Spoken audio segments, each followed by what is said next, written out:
সবাইকে শুভেচ্ছা।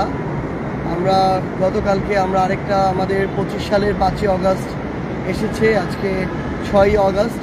আমরা এনসিপি আমাদের পক্ষ থেকে পুরো বাংলাদেশের মানুষের সামনে আমাদের 24 দফার একটা ইশতেহার দিয়েছি।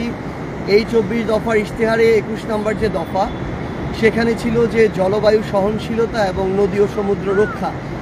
বাংলাদেশের আমাদের যে সমুদ্র সীমা, এই সমুদ্র সীমা কিন্তু এখন আমাদের যে ল্যান্ডের যে সীমা এর কাছাকাছি প্রায় সমপরিমাণ। সো আমাদের একটা বিশাল অপার সম্ভাবনার জায়গা হচ্ছে আমাদের এই সমুদ্র।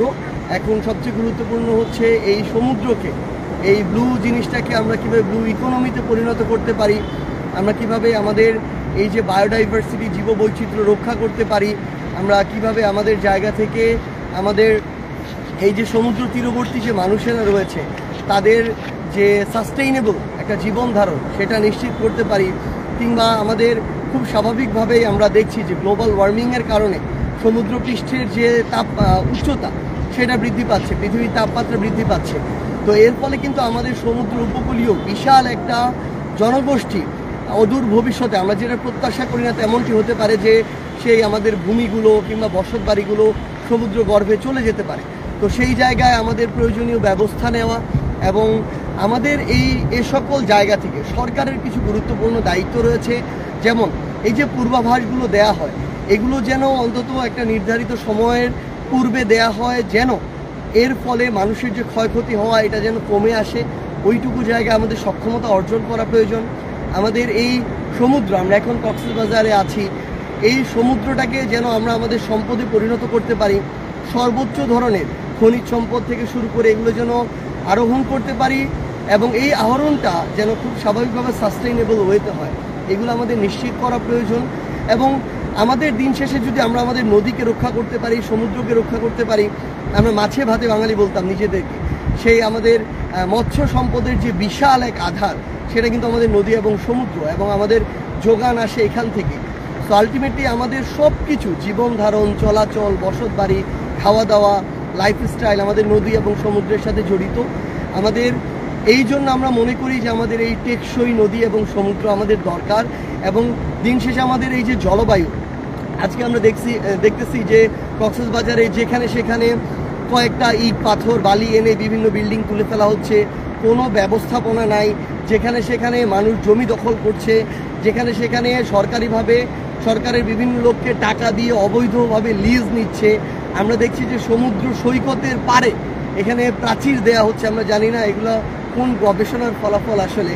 তো এই যে অব্যবস্থাপনা, আসলে এই অব্যবস্থাপনা থেকে আমাদের অন্তত যেগুলো পর্যটন কেন্দ্র আছে, আমাদের প্রাকৃতিক যেই নৈসর্গগুলো আছে বাংলাদেশের গুরুত্বপূর্ণ, সেগুলোকে আসলে রক্ষা করা প্রয়োজন। দিন শেষে এই পরিবেশটা যদি না থাকে তাহলে গ্লোবালি আমাদের জলবায়ু দিন দিন নষ্টের দিকে যাবে। তো সামগ্রিকভাবে আমরা আমাদের পক্ষ থেকে, এনসিপির পক্ষ থেকে একজন সাধারণ মানুষ হিসেবে বলবো, আমরা যেন আমাদের পরিবেশ এবং জলবায়ু নিয়ে সচেতন হয়ে উঠি। আমরা যেন আমাদের যে নদীগুলো রয়েছে, আমাদের সমুদ্র রয়েছে, এগুলোকে যেন রক্ষায় আমরা কাজ করি এবং আমাদের দ্বারা আমাদের কোনো পদক্ষেপের কারণে এগুলোর জন্য ক্ষতি না হয়, সেই বিষয়ে যেন আমরা আমাদের ব্যক্তিগত জায়গা থেকে, প্রাতিষ্ঠানিক জায়গা থেকে আমাদের কার্যক্রমগুলো পরিচালনা করি। এবং দিন শেষে এই ইশতেহারকে সামনে রেখে এনসিপি তাদের সর্বোচ্চটুকু দিয়ে কাজ করে যাবে। ইনশাআল্লাহ আমরা একসাথে আমাদের এই যে কাঙ্ক্ষিত বাংলাদেশ, যেই বাংলাদেশে আমরা সুন্দর করে আমাদের পরবর্তী প্রজন্ম সহ পরবর্তী প্রজন্মকে সামনে রেখে বেঁচে থাকতে চাই, সেই বাংলাদেশ আমরা গড়ব যেখানে গ্লোবাল ওয়ার্মিংয়ের যে একটা প্রভাব, এই প্রভাব তুলনামূলক কম থাকবে। কার্বন নিঃসরণ করে ওই উন্নত যাদেরকে বলা হয় দেশ, তারা আর ভুক্তভোগী হয়ে আমরা আমাদের এই বিষয়ে বৈশ্বিকভাবে আমাদের সকল দাবিগুলো তুলে ধরতে হবে এবং আমরা যেন সকলে সচেষ্ট হই। আমরা যত্রতত্র প্লাস্টিক ব্যবহার এটা যেন বর্জন করি আমাদের জায়গা থেকে। এবং আরেকটি গুরুত্বপূর্ণ কাজ হচ্ছে এই যে অব্যবস্থাপনা, জমি দখল, মানে সমুদ্র পারে কে কতটা জমি দখল করে কী ধরনের রিসোর্ট তৈরি করবে, কি করবে, কে হোটেল দিবে, এগুলোর প্রতিযোগিতা চলতে থাকে। কিন্তু আমরা মনে করি এখানকার যারা রাজনীতিবিদ আছেন, এখানকার যারা স্থানীয় প্রশাসন আছেন, আপনারা আপনাদের জায়গায় অন্তত এই বিষয়ে সচেতন থাকবেন যে আমার সমুদ্রের জমি কিংবা আমাদের সমুদ্র পাড়ের জমি, আমার পাহাড় কেটে যেন এ ধরনের অবৈধ ব্যবস্থাপনাগুলো না হয়। আমরা ইনশাআল্লাহ একসাথে আমাদের সুন্দর যে বাংলাদেশ সেই বাংলাদেশ গড়ে তুলব। ইনকিলাব জিন্দাবাদ।